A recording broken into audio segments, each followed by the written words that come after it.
So as my last video of 2022, I thought that I'd review Black Christmas, the 1974. My boyfriend loves this movie and he tells me about it all the time and how it like started like the slasher franchise. I found the camera angles really awkward and clunky, but I think it really works for the movie.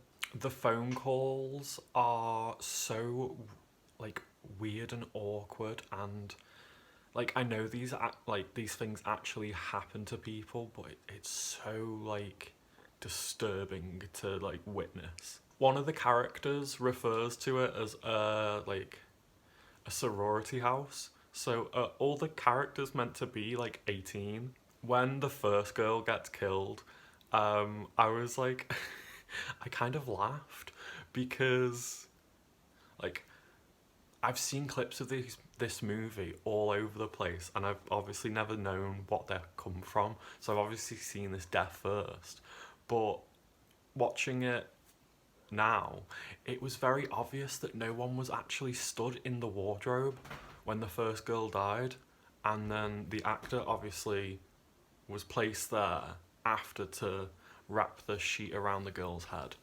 but there was obviously no one in the wardrobe to like begin with.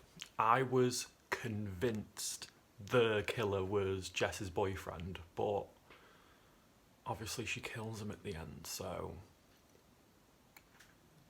maybe it was like, obviously it wasn't, but I was convinced. I kind of still am. I love the frat mother or whoever she was had like alcohol hidden all around the house, like in the toilet and in the closets and stuff. It was just very funny. I didn't actually realise that the cat was in the attic, and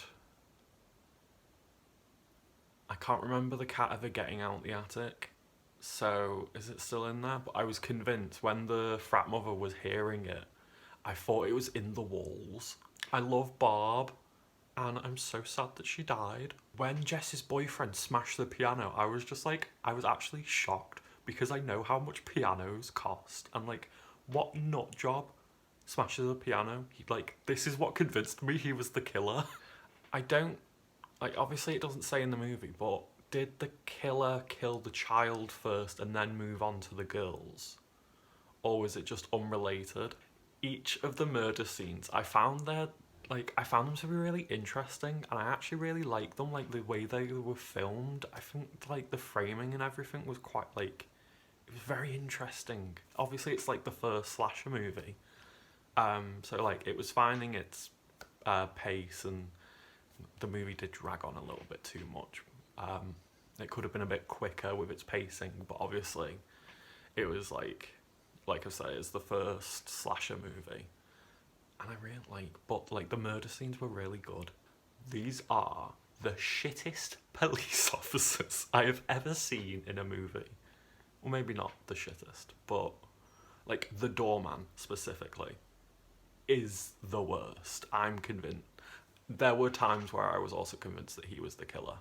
I've never known slasher characters or horror movie characters to be so smart. Like them calling the police, and it's just, I've never seen I've never known slasher characters to be like so smart about it. Like obviously at the end of the movie Jess doesn't run out the house, which she should have, but she obviously wanted to like make sure, like, save her friends. But I mean, I loved it. Like I've said, I've seen scenes from this movie before, but not knowing what they were coming from. And one of them was the calls are coming from inside the house. Yes, the caller is in the house. The calls are coming from the house.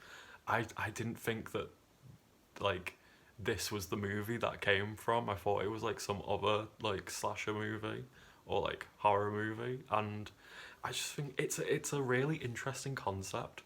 It just freaks me out, like with like the phone companies, and they have to trace the call at the phone company. It's so weird. I hate that it ended on a cliffhanger and I don't know who the killer is. I'm gonna have to call my boyfriend and ask him. Is there a sequel? Should I watch this? Is there a sequel? Because if there is, I'm gonna watch it. But I think as like a Christmas horror movie, this really slaps well, and it's great. It's really like kooky to be like. Obviously, it's filmed in the 70s, so it's like a really kooky movie, and like the framing's terrible, but it's also great, and like the acting's really off, but I think it really works for the movie. It's just so good. I think I'm gonna rate it a 9 out of 10